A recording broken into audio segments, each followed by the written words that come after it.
Bonjour, j'espère que tu vas bien. Moi, je vais super bien.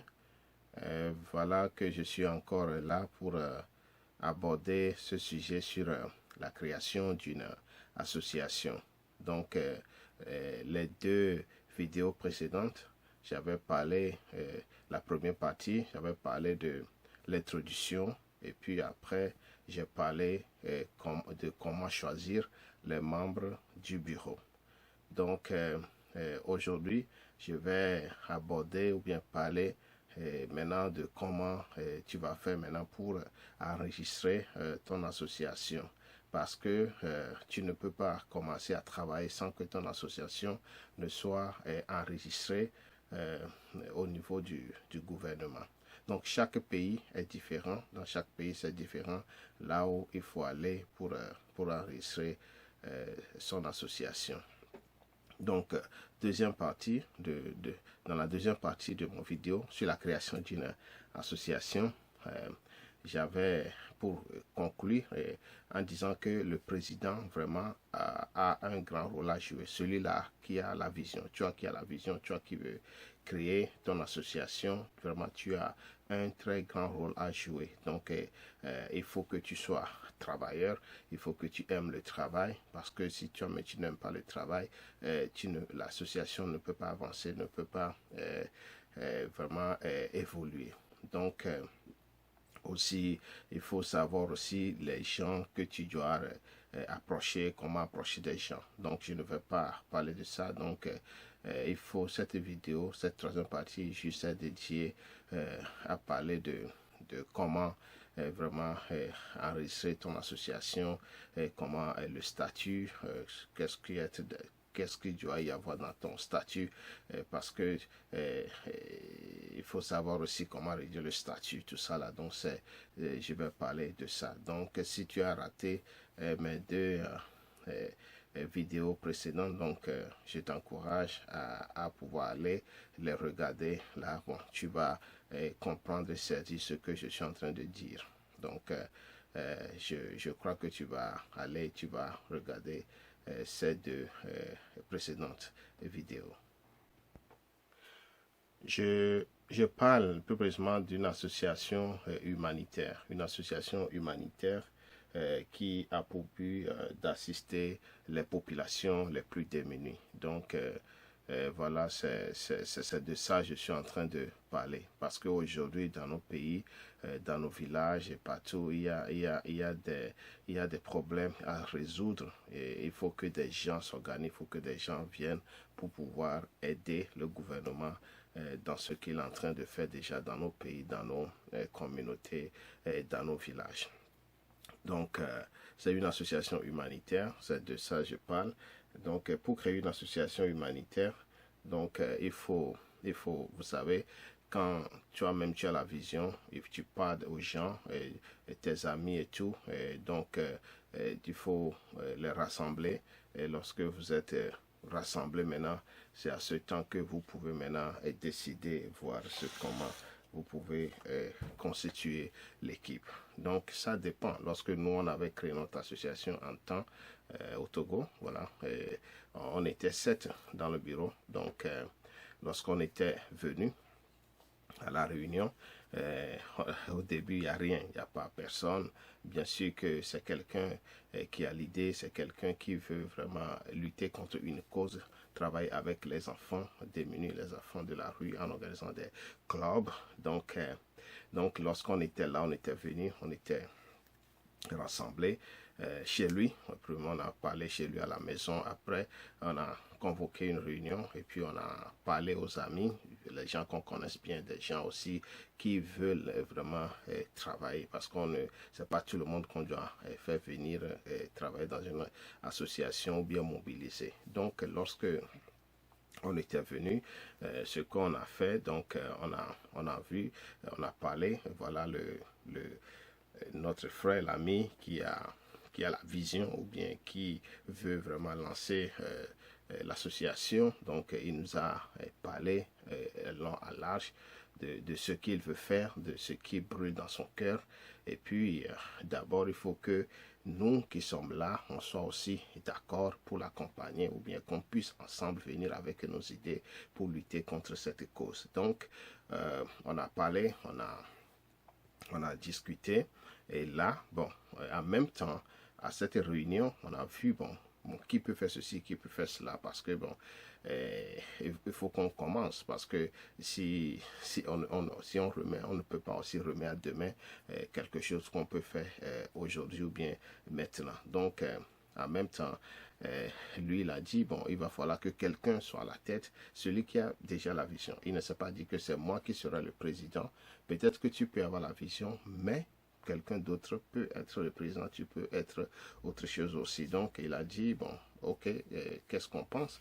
Donc, en même temps, on a vu, bon, on a dit, bon, tu as la vision, donc pourquoi pas, tu peux être devant, tu peux être le président. Donc, tu peux être le président pour qu'ensemble, on peut voir ce qu'on peut faire. Donc, et là, bon, ils m'ont vu, bon, ils m'ont dit, bon, qu'est-ce que tu peux faire? Je peux dire, bon, moi, je peux être le secrétaire. Et puis, l'autre dit, bon, je peux être le conseil. L'autre dit, je peux gérer les finances. Je peux être le trésorier.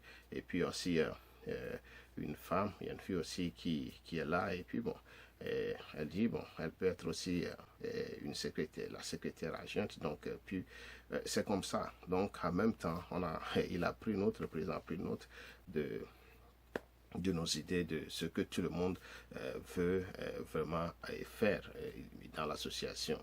Le jour-là, je pense qu'en même temps, on a parlé et l'équipe a été constituée. Maintenant, lorsque l'équipe a été constituée, maintenant, il va falloir que on fait maintenant il faut le statut, il faut le règlement intérieur, il faut le procès verbal et tout. Donc, c'est là que nous, on a juste prié et puis bon, il a dit ok, que chacun puisse aller, chacun va aller maintenant faire des recherches, on va maintenant réfléchir comment maintenant élaborer le statut. Donc, on a convoqué une autre réunion et puis on est venu et puis bon, donc c'est là qu'on est venu ensemble encore pour notre deuxième réunion et là on a pensé à rédiger notre statut. Donc ça dépend de vous. Nous on était 7, on a fait 7. On a constitué 7 personnes pour le bureau. Et certaines personnes vont aller à 3, certaines personnes vont aller à 5. Bon, vous savez, chaque pays est différent. Chaque pays est différent. Par exemple, au Togo, pour créer son association, par exemple, au Togo, il faut aller, par exemple, au ministère de l'administration territoriale, de la décentralisation et du développement des territoires. Donc au Togo, c'est le ministère là qui gère ces affaires. Donc peut-être dans ton pays, ça serait différent. Ça sera un autre ministère. Et puis le coût, combien ça va coûter, comment ça va se passer, c'est différent. Mais avec l'idée qu'on donne ici, ça peut t'aider vraiment à se lancer. Donc ce que nous on avait fait en temps, donc on est parti voir une autre association déjà qui est là, qui travaille dans le même domaine. Et puis, on lui a parlé, on a dit, voilà, nous avons télévision, donc nous voulons se lancer. Donc, comment vous avez fait jusqu'à avoir votre statut, enregistrer votre association, avoir votre récépissé et tout ça là. Donc, tu ne peux pas te lancer, commencer une activité sans que les autorités ne t'ont pas vraiment donné une autorisation. Parce que s'il y a un problème qui se passe, quelque chose qui se passe, ou tu fais un club, ou tu fais un enfant, il y a un accident, il y a quelque chose, donc la loi, rien ne peut pas te protéger. C'est pourquoi il est bon vraiment d'enregistrer son association. Donc,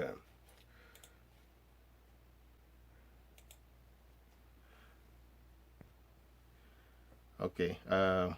Pour l'association, il faut d'abord choisir le nom de l'association. Pour le statut, ça, il faut le nom de l'association. Vous réfléchissez, bon, quel sera le nom qu'on va donner à notre association, ou bien vous voulez représenter une autre association internationale, et bon, je ne sais pas. Donc, le choix du nom est vraiment très, très important Et puis aussi le siège de l'association, c'est les choses là qu'on retrouve dans le statut. Et le siège de l'association, l'objet social, ce que vous voulez faire. Et puis les dispositifs relatifs à l'adhésion et retrait des membres. Il faut aussi l'organisation et le fonctionnement de l'association, la durée limitée ou illimitée de l'association,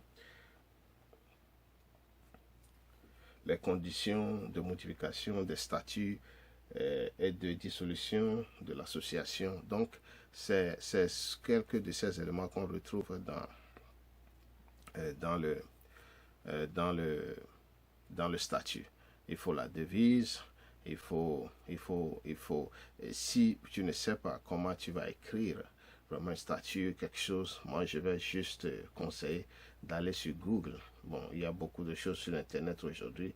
Va sur Google et puis bon, ou bien allez, votre équipe, ensemble, vous vous trouvez, vous allez sur Google pour faire des recherches sur des associations déjà qui sont sur le terrain, qui sont en train de faire ce que vous faites déjà. Donc, vous allez voir, il y a beaucoup d'associations, certaines associations qui laissent même leur statut sur leur site. Donc, vous n'allez pas copier leur statut de A à Z, bien sûr, mais juste pour lire, pour voir, pour avoir l'idée. C'est ce que nous, on avait fait. Donc, on a laissé l'Internet, on a vu, bon, on a retiré la chose et puis, bon, on a ajouté, on a écrit parce que ce que tu as comme vision, donc, et puis bon, on a écrit ce qu'on veut faire, le plan d'action, ce qu'on veut faire dans notre association. Donc, lorsque tu es fini, nous avons aussi fait un règlement intérieur parce qu'il faut un règlement intérieur. Sans un règlement intérieur, bon, c'est pas bon parce que des gens vont venir faire de n'importe quoi. Surtout si l'association veut être une association internationale et tout ça, là, il faut vraiment un